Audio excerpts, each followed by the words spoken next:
La région du Poro, une zone de grande activité agricole et pastorale. Les agriculteurs sont souvent victimes des dégâts causés par les animaux des éleveurs dans leur quête d'aliments. Une situation qui engendre d'énormes conflits entre eux dans la localité. D'où la création d'un outil de coexistence pacifique et de défense de leurs droits, l'ADEC, et la célébration de la 24e journée nationale de la paix au quartier Petit Korogo de la ville est saisie par cette structure. Les éleveurs, les agriculteurs, en même temps les bouviers, en même temps les comités Peul, Sénéfo, tout là, ensemble aujourd'hui pour la cohésion sociale. Voilà pourquoi on est là aujourd'hui. Des communications sur la notion de paix et de cohésion sociale, des actions de tolérance enseignées en cas de destruction de culture ou de tuerie d'animaux, ainsi qu'une invitation de tous à la sensibilisation. Le Peul en train d'aller manger son repas, c'est son tuteur Sénéfo.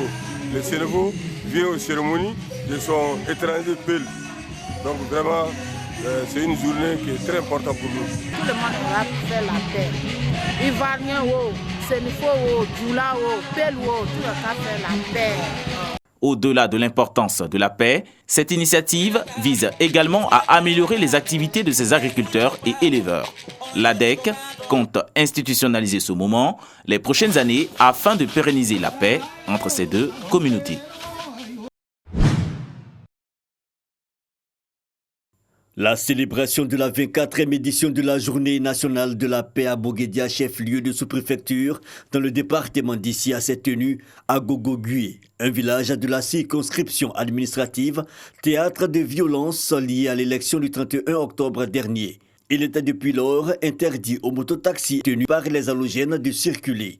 Cette commémoration sobre, constituée essentiellement d'une rencontre sous-préfet, communauté des villages de l'axe Boguédia Gogogué, avait pour objectif principal lever tous les interdits et ramener la paix. En accord avec les différents responsables des forces vives de la sous-préfecture de Boguédia, nous avons mis en place un comité de médiation et de cohésion sociale.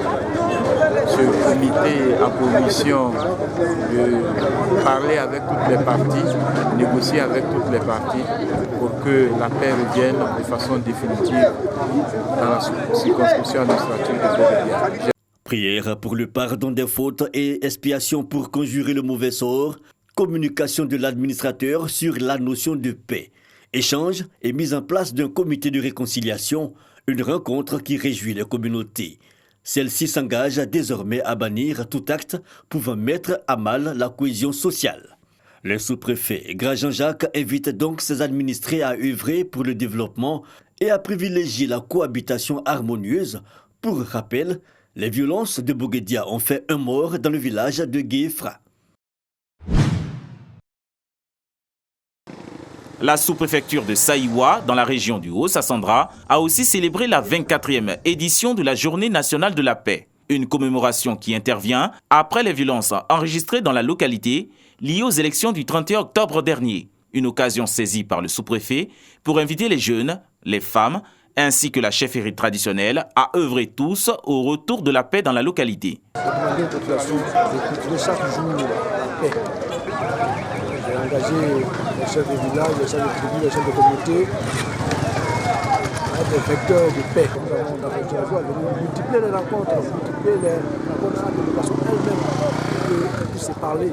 L'autorité administrative, depuis lors, multiplie les initiatives pour amener la paix et le vivre ensemble, essentiel pour le développement de la sous-préfecture. Les violences dans la localité de Saïwa ont fait plusieurs dégâts matériels, de nombreux blessés et 2 morts. Cette zone de production du binôme café-cacao a besoin de paix pour son développement.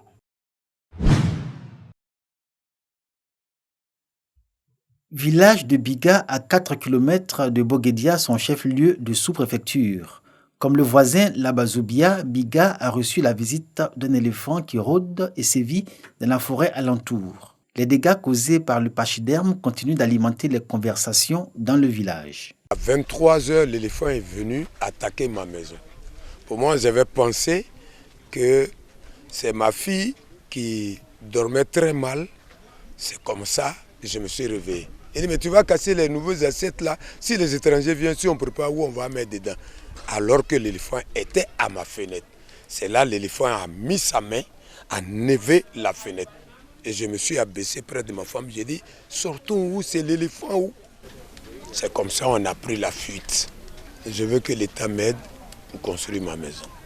À la demande du chef de village, les populations se sont retrouvées à la place à Palabre pour justement parler de la présence de l'hôte imprévisible et peut-être même indésirable. Des collaborateurs du président de la coopérative Fraternité du Haut-Sassandra, basée à Boguédia, sont conviés à la rencontre. Quand l'éléphant arrive, trouvez quelque chose pour l'éléphant. De l'eau, les feuilles, vous trouvez un endroit, vous lui donnez. Et il va manger, il se retourne. Il n'agresse pas. Mais quand vous essayez de l'intimider, vous le lapidez, vous voulez le blesser, c'est là qu'il réagit de manière négative. Nous demandons aux 3 villages d'appliquer ce système-là, jusqu'à ce que l'État vienne chercher l'animal. La réalité à Biga est que l'activité agricole ou champêtre a considérablement baissé. Les populations redoutent l'apparition de l'éléphant. Dans le village de Biga, il se raconte que c'est à la faveur de la nuit noire que l'éléphant apparaît. Ironie du sort, les lampadaires qui éclairent le village ne marchent plus. Une situation qui accentue l'inquiétude des populations. On ne dort même pas presque. On a envoyé les jeunes pour faire la veille, pour pouvoir évacuer l'éléphant hors du village. On a employé des techniques, ça ne marche pas. On a même fait autour du village, on a fait des caniveaux d'1 mètre de profondeur, largeur 2-3 mètres. Mais l'éléphant bouge ces caniveaux-là et ça traverse pour rentrer dans le village. Donc nous avons peur. Ils mangent beaucoup le cacao ici, ils partagent ça avec les plantains, bananes. Souvent, quand on le voit comme ça, souvent, on lui donne le pain. Le village fait frontière avec la brousse même. C'est pourquoi il a choisi Biga, où il vient à tout moment. Parce que je pense que tout ce qu'il veut là, il y en a ici. Une observation qui mérite attention.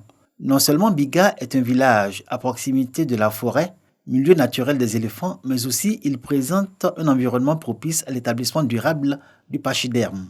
Bananiers, cacaoyers, arbres fruitiers sucrés, herbes fraîches qu'adore l'éléphant. Un aspect de forêt infiltrée par des populations. Les gens de la faune sont venus, ils ont dit que huile de vidange, plus le son des riz, plus le piment, et puis les torchons que nous allons mouiller et étaler ça à la sortie du village, par où il sort là. Dès qu'il fait soir, le vent, tu vas souffler et l'odeur doit faire qu'il va s'éloigner.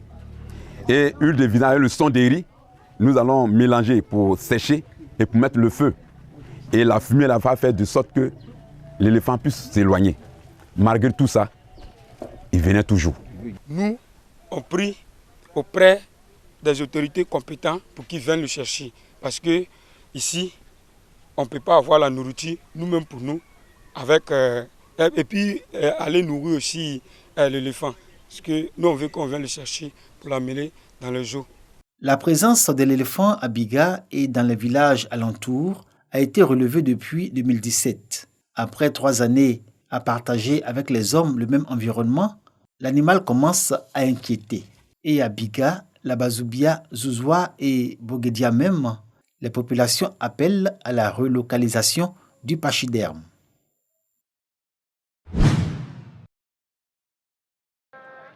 Les musulmans de Boubou-Dioulasso ont répondu nombreux à l'appel de leur guide religieux à l'occasion de la fête marquant l'anniversaire du prophète Mahomet, célébré le dimanche 15 novembre dans la localité de Boubou-Dioulasso, commune de Bodirédougou, département de Dabakala. Une célébration particulière marquée par la lecture intégrale du Saint-Coran et de la Dalaï Kairat. Autre temps fort de cette rencontre religieuse, 2 conférences dites par Cheikh Ahmad Ouattara, imam central de Boubou-Dioulasso, et Cheikh Daouda Baïkro de Morlaï Dioulasso sur la réconciliation nationale, la cohésion sociale et la paix en Côte d'Ivoire.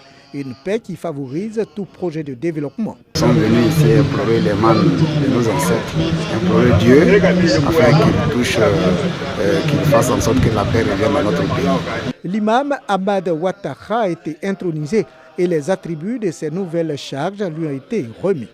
Des prières ont été dites à cette rencontre religieuse pour la paix en Côte d'Ivoire. La communauté doit continuer à prier pour la paix en Côte d'Ivoire et pour la paix dans le monde entier. Sans la paix, aucun développement n'est possible. Nous prions surtout que les élections législatives qui arrivent se passent dans un climat très, très apaisé.